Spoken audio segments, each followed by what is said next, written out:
And now all of a sudden, as we start to talk about these things, it can still seem like God's kind of up in the rafters. Well, he could do all of that because he's not really human. He still doesn't understand. He does. And I want to make that really clear. It was great that you brought that up last night. And that's a huge point. He does understand. He has been there. And it's incredible because we have somebody, we don't have a great high priest who does not sympathize with what we go through. Oh, he gets it. In fact, I'd say that he went through it probably more than other people. More than almost anybody else you'll ever know. I mean, I really do. How many of you are going to get nailed to a cross and watch everybody run away from you at that point? You know? How many of you are going to have the weight of the world and the weight of everyone who's ever lived on your shoulders? Satan's trying to talk you out of it. It's getting to you so much that you're sweating blood. Like, how many of us ever go there? He's been there. And probably been there more than most people that I'll ever know, including myself. And he knows, and he wants to be there with us. And he can help us because he was fully human. And that's huge. Absolutely huge. I also want to get in. I kind of wanted to clarify that. That was my big thing. It doesn't necessarily relate to the next point in terms of it's a theme that flows. Kind of like last night, we did playfulness, then we talked about generosity. I just want to talk about different aspects, and you realize that they are related in the fact that when Perry is talking and acting and interacting with other people, like, he doesn't just exhibit one emotion at once. Like, there's always different things going on in your brain. That's being human. And the same thing with Jesus. And so I don't want this to feel kind of necessarily scattered, because you realize, you know, as people, we will display different emotions at the same time. And so in going through all of this, I don't want it to seem all broken up, but I want to cover a little bit of everything and understand that Jesus wasn't like a robot that had, okay, it's time to be playful. Okay, it's time to mourn. I mean, in the same way that we experience that, Jesus would have as well. So I want to cut next to Jesus' freedom. And I never really saw this until recently. In what way would you guys say that you are held captive by other people's opinions of you? Parents. Like, I mean, you know, hand examples, like if you guys are cool with giving that. What's up? Guilt. Okay. Held by guilt, right? If somebody can guilt you into something like, you know, Justin, you really shouldn't have done that, right? They hold some power and influence over you, and in a way, you're really captive to that. Absolutely. Like, what about, could you go up to somebody at your school and be like, Mikey, could you go up to most of the guys you know and be like,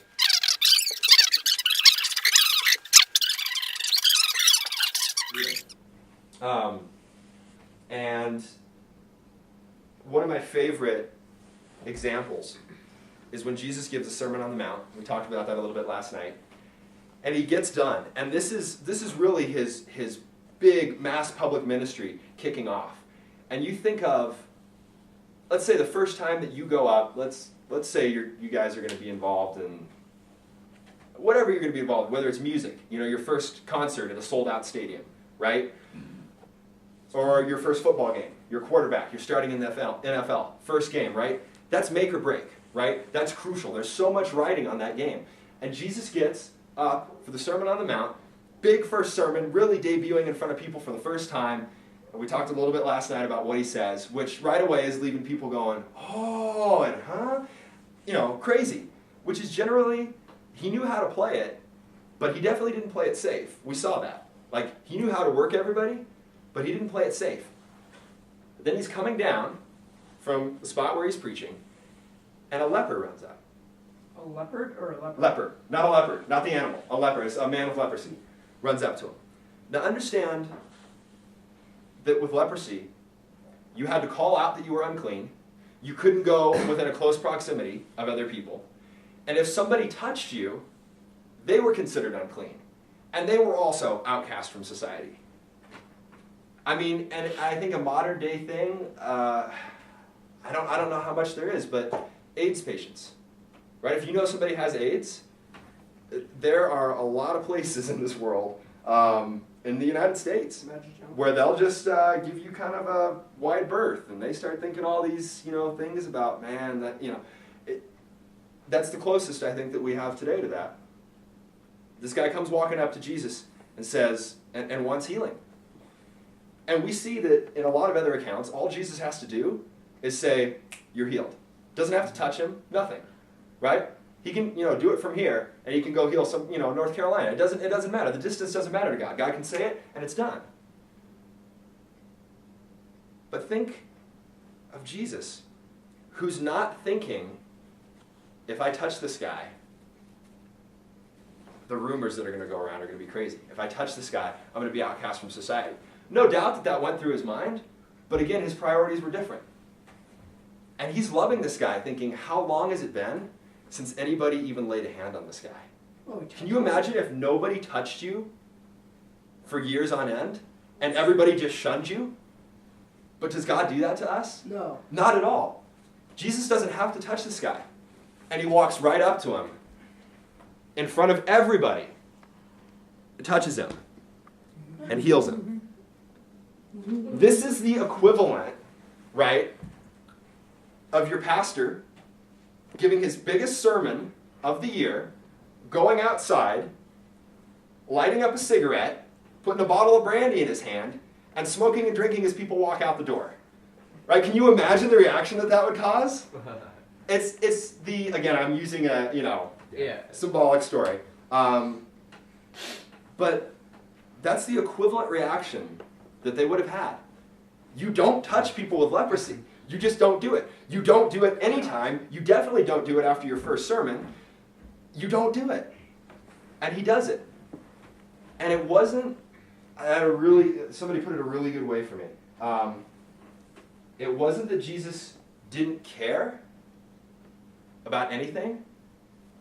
It's that he cared about the right things, the right way. And that's the difference. I think we hear it, sticks and stones may break my bones, but words will never hurt me. And we try to dismiss everything. And that's how we know to have that freedom. But I don't think that's true at all, because at the end, if you really are dismissing everything, you've got nothing inside here that's really making those calls. You just dismiss everything. You're not even doing it for the right reasons. You're not even doing it for the wrong reasons. You just don't want any reasons whatsoever. Like, that's still a problem to me. And Jesus did the right things for the right reasons. And that freed him up to do those things. And it's incredible, because I would have been held back by that. I would have tailored my sermon to fit exactly what these guys wanted to hear, and I wouldn't want to rock the boat, and I definitely wouldn't touch this guy with leprosy, because in most people's eyes that would just completely throw it away right there. And I didn't work this hard, and I don't have the next 3 years in front of me to throw away by touching this guy. I could just, boom. But can you imagine Jesus seeing him, being overcome with, no one's talked to you or gotten close to you in however many years? Dude, get close to somebody. It wasn't that Jesus didn't care because, who cares about the Pharisees? They're just a bunch of, nincompoops, right? It wasn't like that. What was driving him was his love, his compassion, the fact that these people cared about the wrong things for the wrong reasons, and they didn't have that love, and they didn't have that compassion. That's what drove him. And Jesus was free, like scandalously free. That's a scandal on a level that is incredible. I mean, like I said, it's like your pastor getting out, smoking a cigarette and having some brandy as you walk by. That's a scandal. That's going to cause some stir. He had a scandalous freedom about it.